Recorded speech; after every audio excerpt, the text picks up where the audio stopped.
Colin Farrell has been with us in the field now for almost 8 days. We've been living constantly here in North Africa, in Morocco. We've been living in the field. We've been doing an extraordinary amount of physical training in the morning. We've been grappling. We've been wrestling. Combat eye to eye, nose to nose. So essentially, he has gone through the school of the soldier, as the real Alexander did.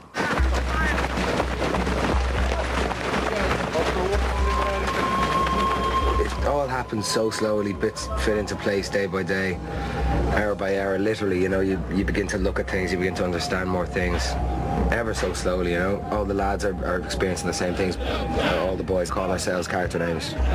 Already we're used to addressing each other that way. I'm known as the Regent on the camp.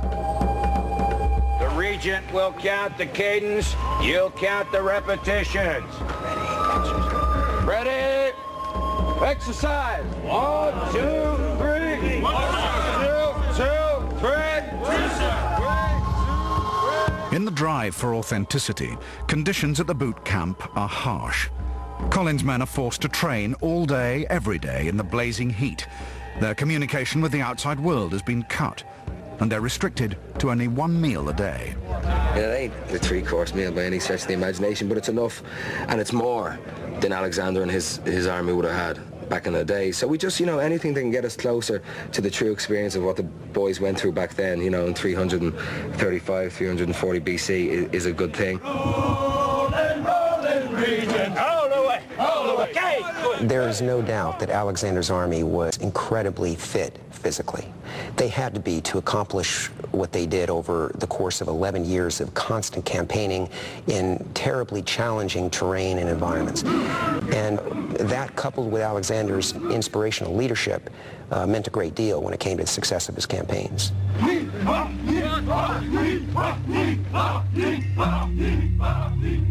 What we're doing here is trying to recreate that training in a microcosm, not only to recreate what Alexander's soldiers had to go to, but also to prepare them for the rigors of filming. Both our ancient soldier and our modern soldier actually carried similar amounts of weight, but what they were able to carry is vastly different. Our modern soldiers able to have food for 14 days, expendable ammunition, survival gear, sleeping equipment, flashlights, hand grenades, etc., etc. He's a working survival unit. On the other hand, your ancient soldier has got a helmet, has got armor on, and has weapons. That's it, just what he needs to survive that battlefield, nothing else. He has no water, has no food, and has no communications equipment at all. 17, 2, 3, 18, 2, 3, 19, 2, 3, 20, 2, 3. What you got? Like his ancient counterpart, it's up to Colin to maintain his men's morale. I want to keep these fellas alive. I want to keep them. I want to keep them healthy. I know they're getting enough food to survive and to be strong. But I know that the amount of food that they're getting can also play tricks with their minds and make them feel weaker than they actually are, make them feel like they have less potential to do the work they have to do than they actually have.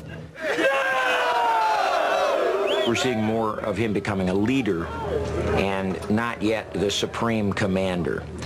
Every actor is born thinking, me, me, me. How many lines can I say? How much face time can I get? And the hell with everybody else. Colin's out of that stage. He's well out of that stage. He's not worried about Colin Farrell. He's worried about Alexander's men. He's worried about how my boys doing. Do they have coffee down here? Is there enough firewood? Colin is at the head. The way he leads us throughout our boot camp, throughout filming, he's got a nature and personality, both sort of intentional and unintentional, I think, which leads us and provokes us into action. After 2 weeks, Colin's sense of his relationship with his companions is becoming more and more acute. I'm not, by any means, a military man. I've always been one of the lads, you know? I've always been one of the lads. That's 1 minute! But, yeah, I have to stand back from the boys now, a little bit. I have to kind of separate myself from the lads. Like, for me, it's trying to find a balance between pushing them as hard as I should push them, being in control of them as much as I should be in control of them, and also them knowing that I'm there for them, that I'll do anything for them, that I'll die for them, kill for them. I'll take anything that they take, any ounce of pain, any mile they jog, I'll be right on their shoulder or right ahead of them leading them. 30 seconds left! So I just want them to know that I'm their leader, but I am also, first and foremost, a soldier. They call him Regent. They stand to attention when they talk to him. He has their respect, like Alexander. Colin never asked his men to do anything he did not do. That's it! That's it, boys!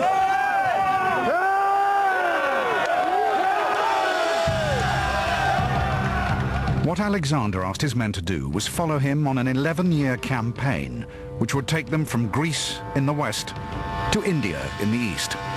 His aim was to conquer the whole of the Persian Empire, the biggest and wealthiest in the world. To make up the numbers, Oliver Stone has drafted in 1,000 members of the Moroccan army.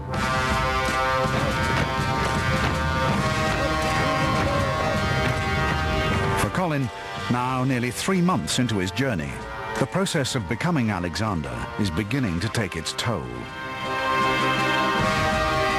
I'm tired enough, well, I'll keep going, but I'm tired enough to think that he did it for as long as he did it on the road, you know.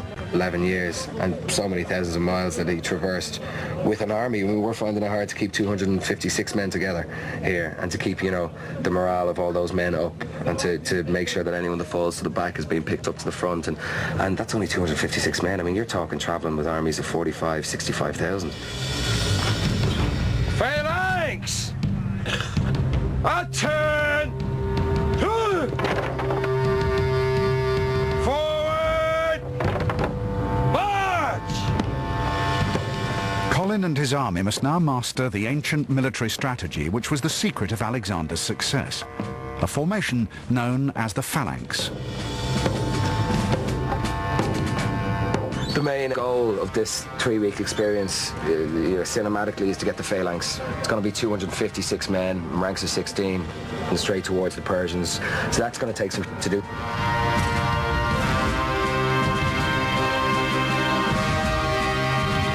The bird's eye view of a phalanx would depict an elongated rectangle, packed full of infantrymen, shoulder to shoulder in several lines or ranks, about 8 lines deep.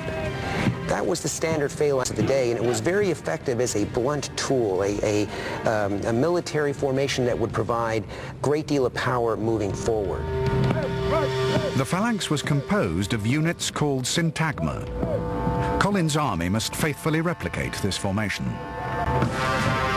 He had his line of battle in a revolutionary formation, a 256-man syntagma, all armed with a long spear that was 17 to 20 feet long, called a sarissa.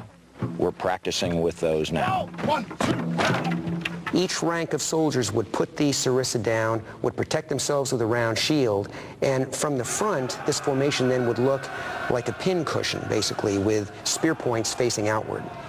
And it would be very difficult for anything or anyone to move through it and stay alive. This is a unique and great experience and can't be put together overnight.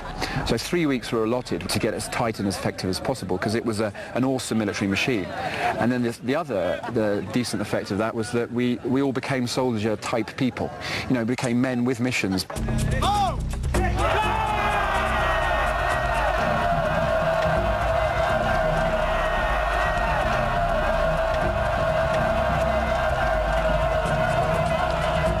It's week 2 of boot camp, and the men of Colin's infantry are perfecting the phalanx.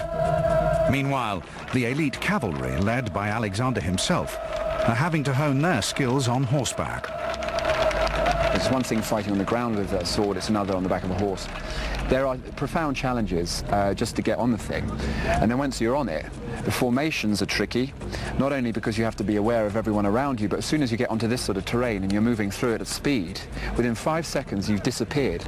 And all you see is brown, but you can feel your horse moving underneath you, but you can't see yourself move. So it feels like you're flying in a cloud of something, you know?